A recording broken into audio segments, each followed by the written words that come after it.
ஷீரடியில் பாபாவின் ஆரம்பகால ஆண்டுகள் தொடர்கிறது. அவர்கள் இலவசமாக எண்ணெய் அளித்து வந்தார்கள். கிராமத்தில் செக்கு ஆட்டுபவரும் எண்ணெய் கொடுத்து வருவார். ஒரு தினம் இவர்களுக்கெல்லாம் தாங்கள் எவ்வளவு முக்கியமானவர்கள் என்று பாபாவை உணர வைக்க வேண்டுமென்றோ அல்லது பாபாவை வைத்து வேடிக்கை செய்ய வேண்டுமென்றோ தோன்றவே கிண்டலாக எண்ணெய் இல்லை என்று கூறிவிட்டனர். பாபா காலி தவற குவளையுடன் மசூதிக்கு திரும்பி வேண்டியதாயிற்று. ஏற்கனவே அந்தி சாய்ந்து விட்டது. வாணியர்களும் செக்கு ஆட்டுபவரும் பாபாவின் பின்னாலேயே வந்து இருட்டில் அவர் என்ன செய்யப் போகிறார் என வேடிக்கை பார்க்க வந்தனர். மசூதிகள் போன்ற புனிதமான இடங்களுக்குள் நுழைவதற்கு முன் கால்களை கழுவிக்கொண்டு வருவதற்கு வசதியாக தண்ணீர் பானைகள் வைக்கப்பட்டிருக்கும். பாபா ஒரு பானையிலிருந்து சிறிது நீரை குவளையில் எடுத்தார். ஒட்டி கொண்டிருந்த சிறிதளவு எண்ணெயுடன் கூடிய குவளையில் சிறிது நீர் விட்டு குலுக்கிவிட்டு அதை குடித்து விட்டார். பின்னர் பானையிலிருந்து சுத்தமான நீரை எடுத்து வந்து 4 அகல் விளக்குகளிலும் நிரப்பினார். ஒவ்வொரு விளக்கிலும் ஒரு நூல் திரியை செருகி ஒரு தீக்குச்சியை பற்ற வைத்து ஏற்றினார்.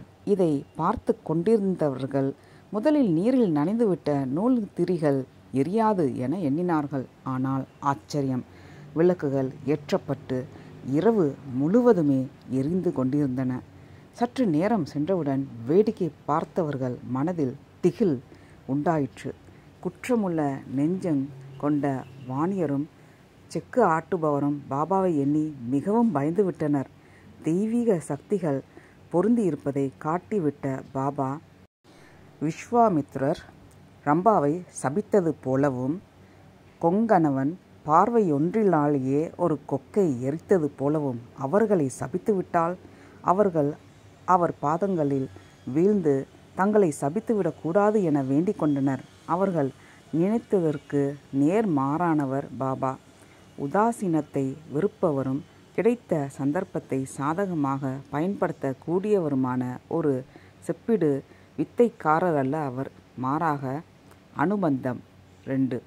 பாபா பிக்ஷ கீதையில் ஸ்ரீமத் பாகவதம் 11வது ஸ்கந்தம் 23, 51, 52 விவரிக்கப்பட்டுள்ள பிக்ஷுவை ஒத்தவர். உண்மையான தாயுள்ளம் படைத்தவர்.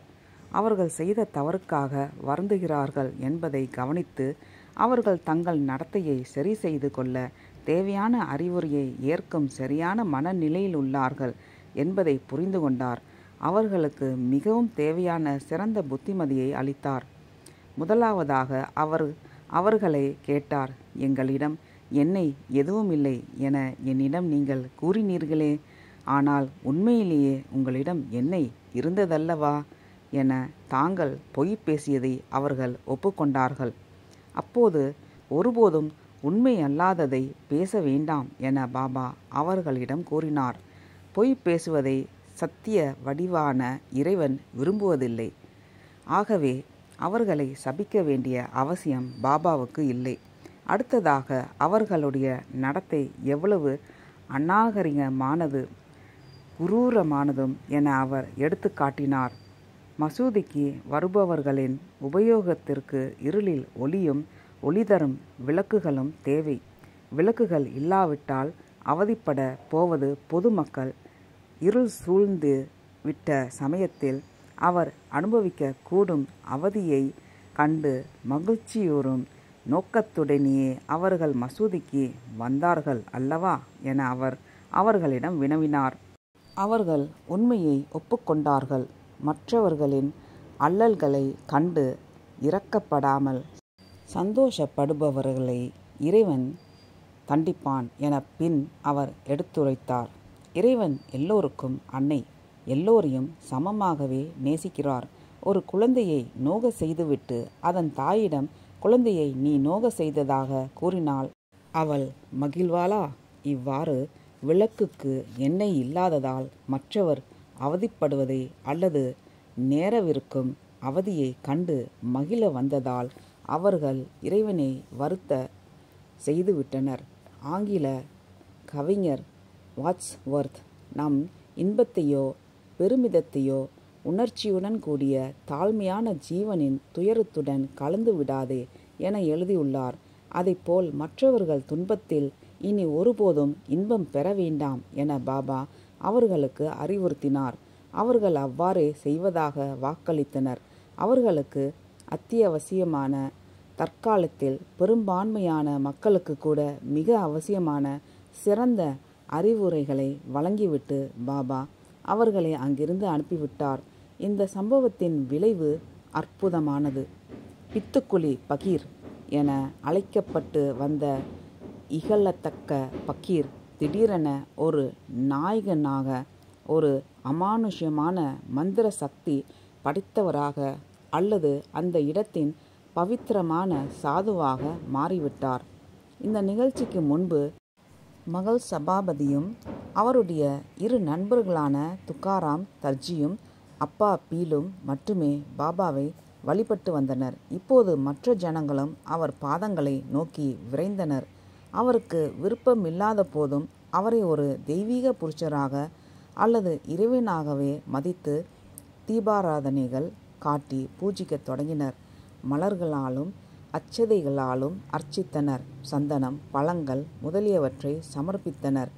மசூதியில் தம்மை ஒரு தெய்வமாகவோ அல்லது தெய்வீக புருஷராகவோ வழிபடுவதை எவ்வளவுதான் தீவிரமாக பாபா தடை செய்ய முயன்ற போதும் பொதுமக்களின் ஆவேச அலைகளை அவரால் தடுத்துவிட இயலவில்லை.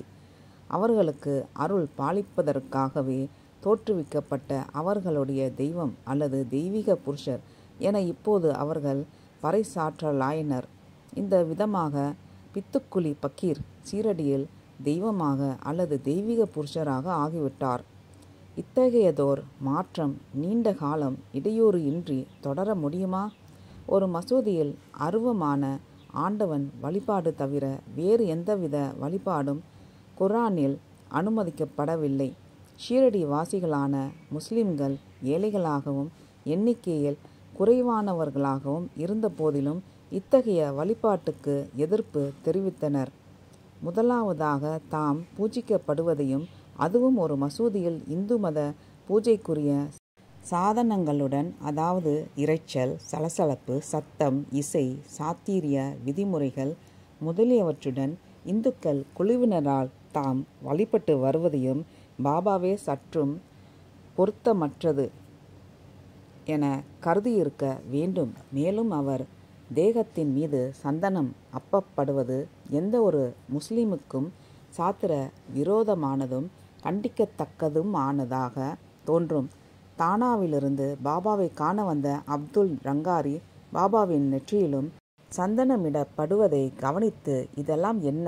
இந்துக்கள் தங்கள் நெற்றியில் சந்தனமிடுகிறார்கள். முஸ்லிம்களிடையே உள்ள பழக்கமல்லவே இது என பாபாவிடம் மொழிந்தார். சந்தர்ப்ப சூழ்நிலைக்கேற்ப தம்மை மாற்றிக்கொள்ள வேண்டியிருக்கிறது என பாபா அவருக்கு சமாதானம் கூற வேண்டியதாயிற்று. பாபா கூறியது, தேசத்திற்கேற்ற வேஷம், ஜைஜா தேஷ் ஐஷா வேஷ். அதாவது, ரோமில் உள்ள போது ரோமர்களைப் போல் நடந்து கொள், தாமே அல்லாவின் பக்தன்தான் என பாபா ரங்காரியிடம் மேலும் கூறினார். ஆயினும் தம்மை பூஜிப்பது இந்துக்களுக்கு மகிழ்ச்சி தருமானால் அவர்களை அப்படி செய்ய அனுமதிப்பதில் என்ன தவறு? இவ்வாறு ஆட்சேபிக்கும் வேறு சிலருக்கு ஒரு மசூதியில் ஒரு முஸ்லிமை, அநேகமாக எல்லோருமே பாபா ஒரு முஸ்லிம் என்றே நிச்சயித்திருந்தனர். இந்துக்கள் வழிபடுவதால் நஷ்டம் இஸ்லாமுக்கு அல்ல, இந்து மதத்துக்கு என பாபா சுட்டிக்காட்டினார். அது ஒரு ஒத்துக்க கொள்ளக்கூடிய சமாதானமாக இருந்ததால் பலரும் திருப்தி அடைந்தனர். இருப்பினும் அவருக்கு பூஜை செய்யப்படுவதால் அதிருப்தி அடைந்தவர்கள் இன்னமும் சிலர் இருந்தனர்.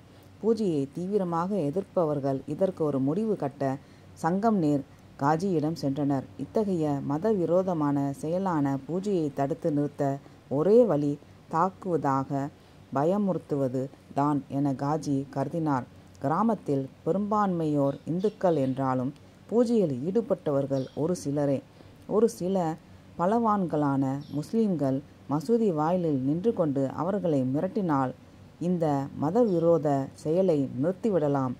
இதன் பிரகாரம் மிகவும் தடிமானான, உரம் படைத்த, பலம் மிக்க, நல்ல சரீர கட்டுடன் கூடிய தம்பூலி என்ற முஸ்லிமும் மேலும் 4 அல்லது 5 பேர்களும் ஒரு தினம் காலையில் கையில் குண்டா தடிகளுடன் மசூதியின் நுழைவாயிலில் நின்று கொண்டனர். வழிபடுபவர்களின் பிரதானமானவரான மகள் சபாபதி ஒல்லியான, தாழ்ந்து போகக்கூடிய, பயந்த சுபாவம் கொண்ட மனிதர். அவர்கள் பயமுறுத்துவதன் மூலம் அவர் பூஜை செய்வதை நிறுத்திவிடலாம் என எண்ணினார்கள். நிலைமையை, அதாவது அவர் மசூதிக்குள் நுழைந்து பாபாவுக்கு சந்தனம் பூசினால் முஸ்லிம்களால் அவர் தடி கொண்டு அடிக்கப்பட்டுவிடும் அபாயம் இருப்பதை தம்பூலி மகால் சபாபதியிடம் தெரிவித்து எச்சரித்தான். மிகவும் பயந்து துயரமுற்ற மகால் சபாபதி கந்தோபாவுக்கு பிரார்த்தனை செய்துவிட்டு மாற்று வழி ஒன்றை தீர்மானித்தார். மசூதியின் வெளிப்புற சுவர் அருகில் சென்று மசூதிக்குள் நுழையாமல் ஒரு தட்டில் தாம் கொண்டு வந்திருந்த பூஜை திரவியங்களை கொண்டு சுவற்றின் ஒரு பகுதியில் பாபாவை ஆவாஹானம் செய்து பூஜை செய்ய தொடங்கினார். பாபாவை அவ்வாறு ஆவாஹானம் செய்தபின் சுவற்றின் அப்பகுதியில் நீர், மலர்கள், வாசனை திரவியங்கள் எல்லாவற்றையும் கொண்டு பூஜிக்கலானார். அவர் செய்வதை கவனித்துவிட்ட பாபா அங்கு வந்து அவர் என்ன செய்கிறார் என கேட்டார். மசூதிக்குள் யாராவது நுழைந்து பாபாவுக்கு சந்தனமிட்டு பூஜை செய்தால் அடித்து நொறுக்கப்படுவாரென முஸ்லிம்கள் பயமுறுத்தியதை மகள் சபாபதி எடுத்துரைத்தார். நிலைமையை சரியாக புரிந்து கொண்டு விட்ட பாபா, உள்ளே வா, பூஜையை செய், இங்கே அங்கே என எல்லா இடங்களிலும் சந்தனமிடு, யார் உன்னை அடிக்கிறார் என்பதை நான் பார்க்கிறேன் என முழங்கினார். அவ்வாறு கூறிக்கொண்டே தம் கையில் வைத்திருந்த குறுந்தடியால் தரையில் ஓங்கி அடிக்க, அப்போது எழுந்த இடி போன்ற சத்தத்தை கேட்ட வாயிலிருந்த சில முஸ்லிம்கள் நடுங்கி போயினர். தங்களுடைய திட்டத்தை மேலும் தொடர்ந்தால் அவர்கள் பாபாவையே எதிர்கொள்ள வேண்டியிருக்கும் என்பதை புரிந்து கொண்டனர். தனிப்பட்ட முறையிலும் தேக வலிமையிலும் பாபாவை சந்திக்க அவர்களால் இயலாது. மேலும் நீரை எண்ணெயாக மாற்றவல்ல ஒரு அசாதாரண மனிதர் பாபா. ஆகவே பாபாவை எதிர்ப்பதற்கு இன்னும் அதிகமாகவே அவர்கள் பயந்தனர். ஆதலால் வீரத்தினிலும் விவேகம் சிறந்தது என முடிவு செய்து விரைவில் அவ்விடம் விட்டு அகன்றனர். மகள் சபாபதி உள்ளே நுழைந்து பூஜை செய்தார். வீட்டிற்கு திரும்பி செல்லும்போது வழியில் தாம் தாக்கப்படலாம் என்ற பயம் அவருக்கு. பாபாவிடம் அதை தெரிவித்தார். அந்த நேரத்திலேயே வேறு எந்த நேரத்திலோ எந்த இடத்திலோ இந்த பிறவி மட்டுமின்றி வரப்போகும் பிறவிகளிலும் இவர்கள் மட்டுமல்ல, வேறு எவராயினும் சரி, அவர்களுக்கு தீங்கிழைக்க தாம் அனுமதிக்க மாட்டார் என பாபா அவருக்கு உறுதிமொழி அளித்தார். இவ்வாறு உறுதி பெற்றுவிட்ட மகள் சபாபதி பூஜையை முடித்தார். யாரும் தொந்தரவு செய்யவில்லை. இவ்வாறு எல்லோருமே பாபாவின் வழிபாட்டில் சேர்ந்து கொண்டனர். இவ்விதமாக முதல் தடை அகற்றப்பட்டது. இரண்டாவதாக தடை இன்னும் சுவாரஸ்யமானது. நடையுடை, பாவனை, செயல்பாடுகள் ஆகியவற்றில் பாபாவிடம் இந்து, முஸ்லிம் இரு இன அடையாளங்களும் இருந்தன. அவருடைய வாழ்க்கை லட்சியம் இந்துக்களையும் முஸ்லிம்களையும் பொதுவான சமய, ஆன்மீக, உலகியல் ரீதிகளிலான ஒரு பொது குழுவினராக இணைக்க வேண்டுமென்பது. வெங்கடேசா வென்கூசா என அழைக்கப்பட்ட கோபால்ராவ் தேஷ்முக் என்ற ஒரு இந்துவை குருவாக பெற்றிருந்ததால் இந்து பக்தர்களுக்கு வழிகாட்ட தகுதியானவராக அவர் கருதப்பட்டவர். முஸ்லிம் பக்தர்களுக்கு வழிகாட்டியாக இருக்கும் தகுதியை பெற அவர் ஒரு மௌலானாவிடம் இஸ்லாமிய சமய நூல்களை கற்க வேண்டுமென்பது பொதுவான ஒரு கருத்து. ஆகவே அவர் இரண்டாவதாக ஒரு முஸ்லிம் குருவை பெற வேண்டுமென்பது காலத்தின் திட்டம். 19வது நூற்றாண்டில் ஜாவர் அலி என்பவர் ஒரு தேர்ந்த மௌலானா. சிறிது காலம் ரகதாவில் வசித்து வந்தவர். அவரிடம் அசாதாரணமான பாண்டித்யமும் திறமையும் இருந்தது. ஆனால் ரகதாவில் உள்ள சீடர்களுடன் அவரால் ஒத்துப்போக முடியவில்லை. அவர் ஷீரடிக்கு வந்தார். பாபாவுக்கு ஏராளமான இந்து சீடர்கள் இருப்பதையும் அவர்கள் மசூதியில் வழிபடுவதையும் கவனித்தார். மசூதியை விட்டு வெளியே வரும்படி பாபாவை அழைத்து அவர் குர்ஆனையும் ஷரியத்தையும் அறிவாரா என வினவினார். பாபா இரண்டையுமே கற்றதில்லை. ஆகவே ஜாவர் அலி மௌலானா பாபாவை தம்முடன் ரகதாவுக்கு வரும்படி பணிக்க பாபா இந்த குருவுடன் சுமார் 2 மாதங்கள் தங்கியிருந்தார். நன்றி, வணக்கம்.